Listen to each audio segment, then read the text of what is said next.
Hi, welcome back.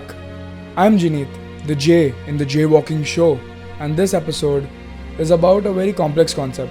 It can be positive as well as negative. This concept is bullying. Now, bullying can have many effects on the bullier and the bullied, the victim.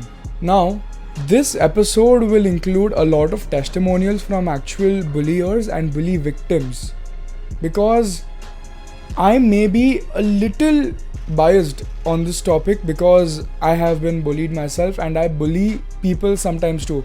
But that bullying is positive bullying. Now later in this episode I will get into what is positive bullying and negative bullying, what's called tough love and what's called chronic bullying. Also, I will get into the episode on how you can bully. So at the end of this episode, you will know how to bully your loved ones and how to push them to be their best selves. This will not be the negative bullying but the positive bullying. So stick till the end of the episode. So again, coming back to the testimonials. I will be biased about this information, but these testimonials have proven that bullying can be negative but it is positive for the most part. Because bully victims turned out to be extremely successful people. The people who are being bullied recognize their insecurities, recognize their talents, and then show them off in the real world. Of course, they will be introverted and they need the correct assistance to open up about their talents. But of course, this is step one. People like David Goggins have been bullied. People like Jennifer Lawrence have been bullied. People like Elon Musk have been bullied. People like Jeanette Kayani have been bullied. And I think we turned out well. So the first testimonial is from Suzanne Viljanen. I hope I pronounced this right. This talks about why people bully. People, humans, are animals. And they have the instinct, the natural instinct to come off as the apex predator, the alpha. People bully to show themselves as a better person and to show the other person they're bullying is not as good as themselves. Now, the reason they bully is because they are threatened by the person. They think that the person is somehow better than themselves, hence they bully. So that the victim, the bully victim, does not recognize his true potential. No one, I repeat, no one looks at you as carefully as the people who are scared of what you can achieve. So here, Suzanne also talks about the psychodynamics of a herd. What this means is the psychodynamics of a herd also applies to humans. They want to see people that are same around themselves. So if you come off with a certain talent, with a certain skill, with a certain element which makes you better or above average than the rest of the crowd, you will be a bully victim.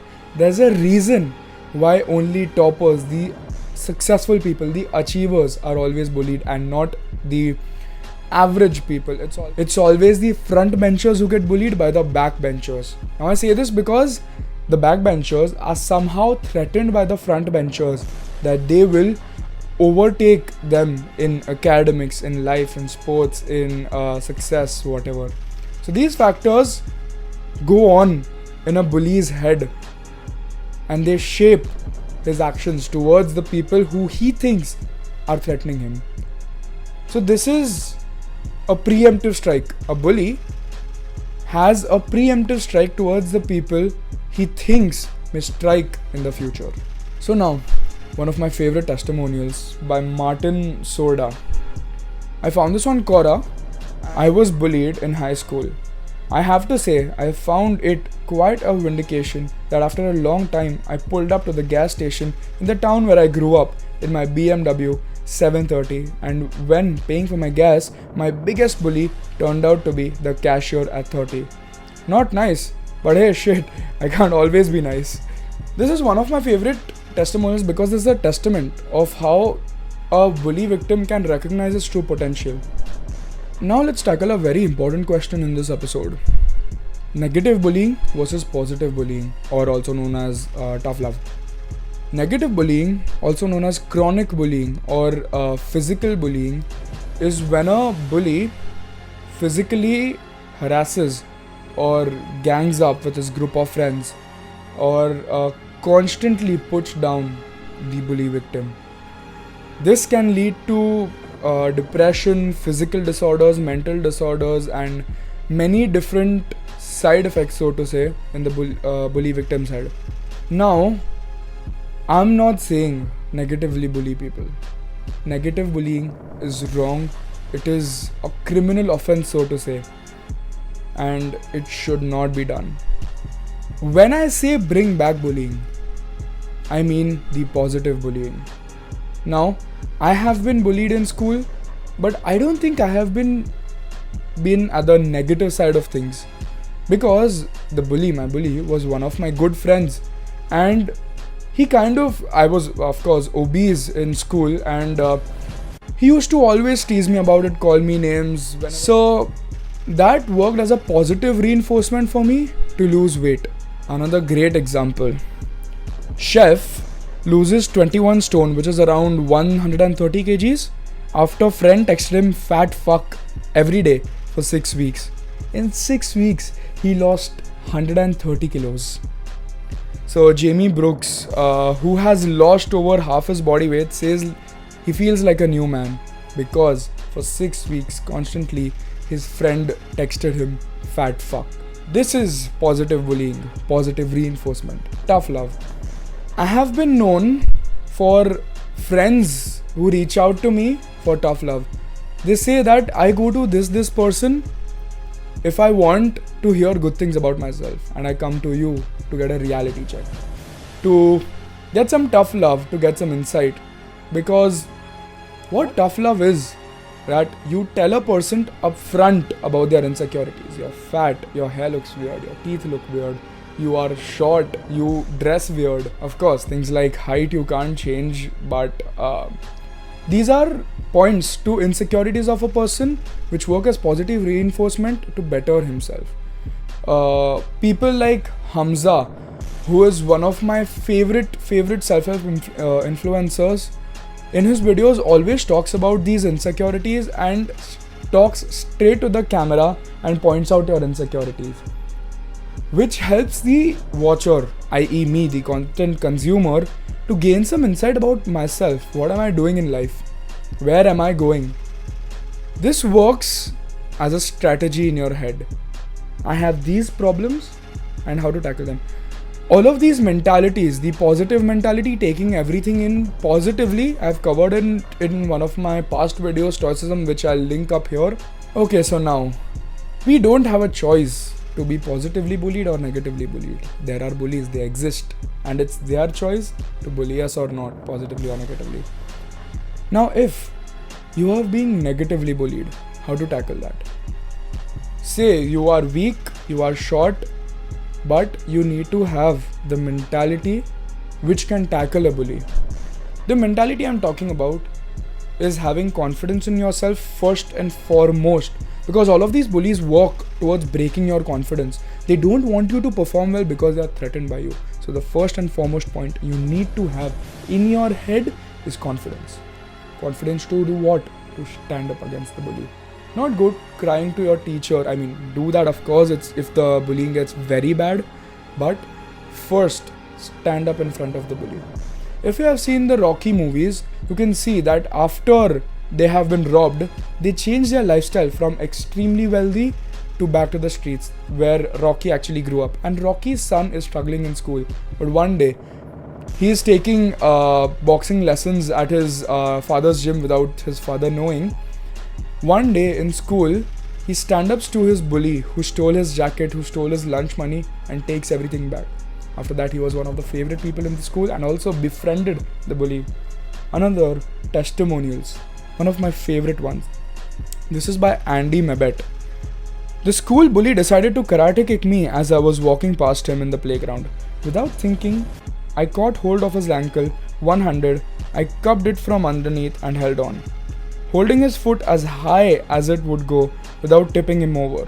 He swung his fists at me but could not reach. He knew if he kicked me with his other leg or pulled the outstretched leg away from me, he would fall over. All he could do was hop.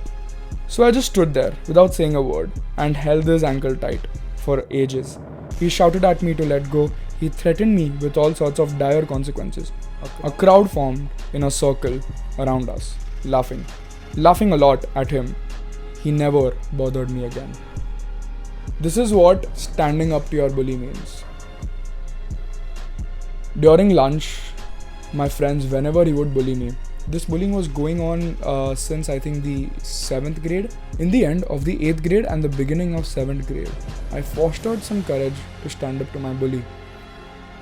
Now, my bully was a skinny person. Although he was tall, he was confident, he was good looking, he was a skinny person. And I was a fat, obese person, which means I had a little strength in me. So whenever he called me names, I just stood up to him and held him down like in his head. And a crowd formed, they started laughing. They looked at me and what I did to him. And I don't think I have been bullied past 9th grade ever again. Of course, I have been called names again and again here and there, but all of them were by my friends. So, moral of the story, if it's positive bullying, take it in, absorb it, create a mixtape out of it, and go out to chase your goals and show them what you're really made of. If it's negative bullying, stand up to the person. Don't let it affect you as much as you think it should. Don't conform to the society's rules that bullying causes depression. Stand up to the bully and counteract that bullying does not cause depression. Bullying causes the bully to look bad. Consider all of these factors. Go out to your bully. Stand up to them. It's that simple. Even if you lose in a fight, people around you will see that you stood up to the bully, and the bully will feel embarrassed because he thought that he finally stood up to me, even though he's not strong, but he has the courage. So I don't think he will bully you ever again, because the people around you were witness that the bully who could not be bullied was bullied. The last part of my episode hinted about how to bully. Again, going back to the example of the fat fuck, where his friend texted him for 6 weeks and he lost a ton of weight. Positive bullying is when you bully someone but not at a chronic extent and not very personally talking about the mental health, the personal well-being of the person, etc. It's about what you see in the person and your perception of his insecurities. That is it. Also, once you bully the person, positive reinforcement is required for the person to not take it harshly and still look at you as one of the close and dear friends who actually care about him or her. So there we go. We're at the end of this episode. Thank you for tuning to the Jaywalking Show. If you are being bullied, or if people around you are being bullied, share this video with them to help them out. Goodbye and see you in the next episode. Thank you for watching the Jaywalking Show.